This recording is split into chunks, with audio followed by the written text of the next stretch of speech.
Ke informasi berikutnya, puluhan ribu warga dari berbagai daerah di wilayah Jawa Barat melakukan aksi bela Palestina di kota Bandung. Mereka melakukan aksi di beberapa titik, mulai dari berkumpul di Masjid Pusdai Jabar, Gedung Sate, hingga Gedung Merdeka dan Jalan Asia Afrika.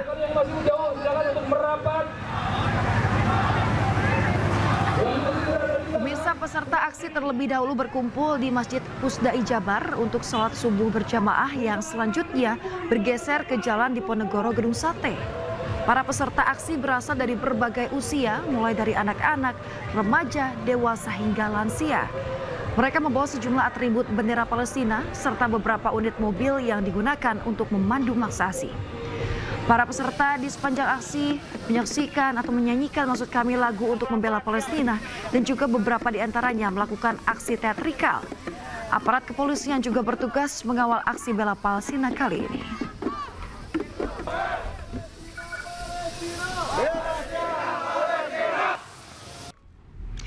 Pemirsa, ribuan umat Kristiani di Kabupaten Mamasa, Sulawesi Barat membadati ruas jalan dalam pawai obor Paskah yang digelar Minggu malam. Tradisi tahunan ini menjadi bagian dari perayaan Paskah yang diikuti mulai dari anak-anak hingga orang dewasa dengan menyusuri jalan sejauh 3 km.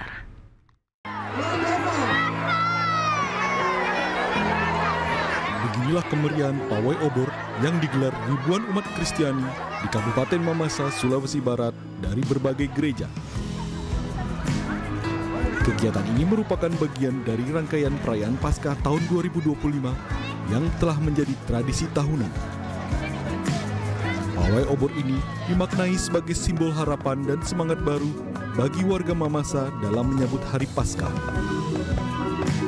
Itu kita akan mengadakan bulan Mamasa-Mamase, dan salah satu kegiatannya ini adalah pelaksanaan karnaval obor.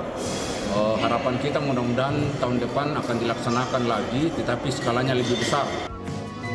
Seluruh rangkaian kegiatan ini mendapat pengawalan ketat dari aparat keamanan gabungan, baik dari Kepolisian Resort Mamasa maupun TNI. Dari Mamasa, Sulawesi Barat, Frendi Christian, iNews melaporkan. Pemirsa, kebakaran melanda sebuah gereja yang berada di kawasan Pulau Asem, Pulau Gadung, Jakarta Timur pada Minggu siang.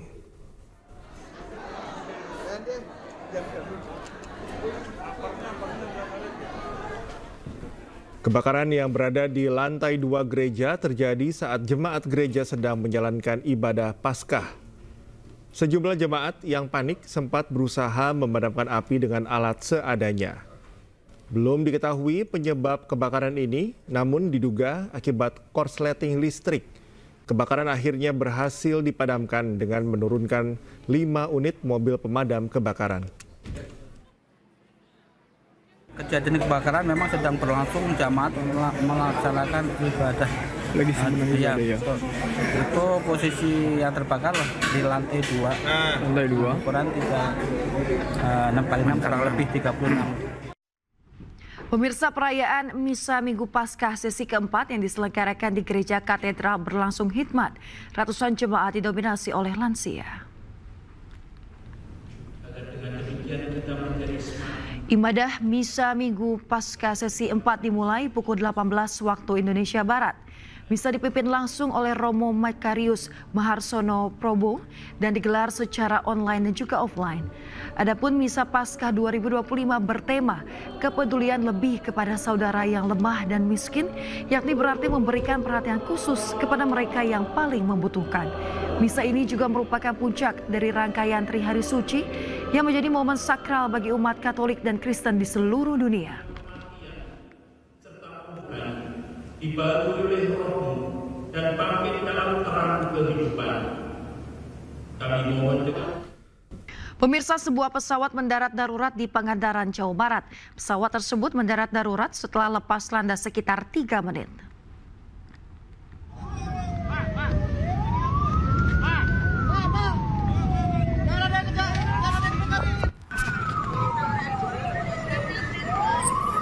Dari video amatir yang beredar di media sosial, pemirsa, pesawat mendarat darurat di pesisir pantai Pangandaran, Jawa Barat.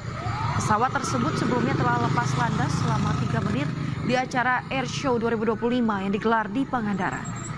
Belum ada laporan korban akibat insiden tersebut. Selain itu, belum ada keterangan resmi dari pihak terkait.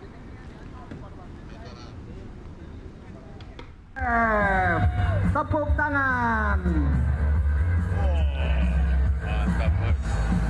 Pemirsa, Pangandaran Airshow 2025 digelar di Susi International Beach Strip, Pamunggaran, Pangandaran, Jawa Barat. Acara ini bertepatan dengan peringatan 20 tahun berdirinya maskapai Susi Air dan Hari Dirgantara Nasional. Sebanyak 60 unit pesawat kecil, pesawat trike, dan para motor turut memeriahkan langit Pangandaran sejak Jumat kemarin dan berakhir pada Minggu 20 April 2025.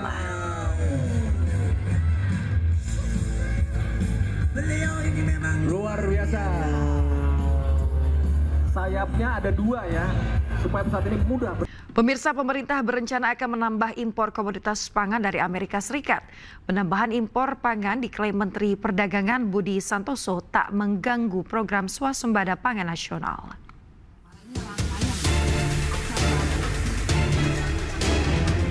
Pemerintah akan merencanakan penambahan impor komoditas pangan dari Amerika Serikat.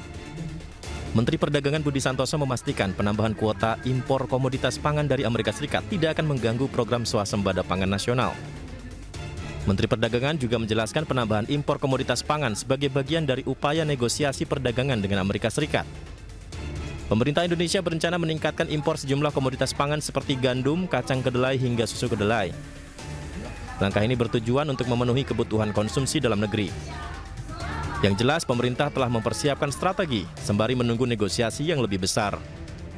Nah, jadi gini kan kemarin pertemuan dulu, habis itu kan nanti pasti akan negosiasi yang lebih detail. Jadi kita tunggu aja kan, kemarin kalau beliau sampaikan 2 bulan harus selesai kan. Jadi kita tunggu aja kan, kita belum tahu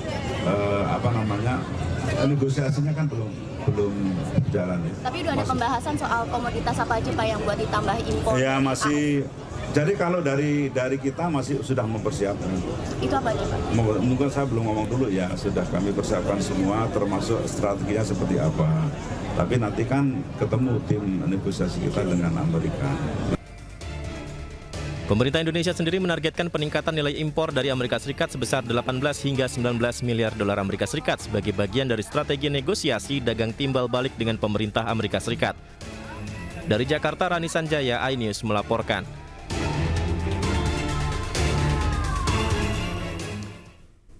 Ketua Umum Partai Amanat Nasional Zulkifli Hasan memberikan sinyal dukungan kepada Prabowo Subianto untuk kembali maju menjadi calon presiden di pemilu 2029. Namun Zulhas meminta agar PAN dilibatkan untuk menentukan capres.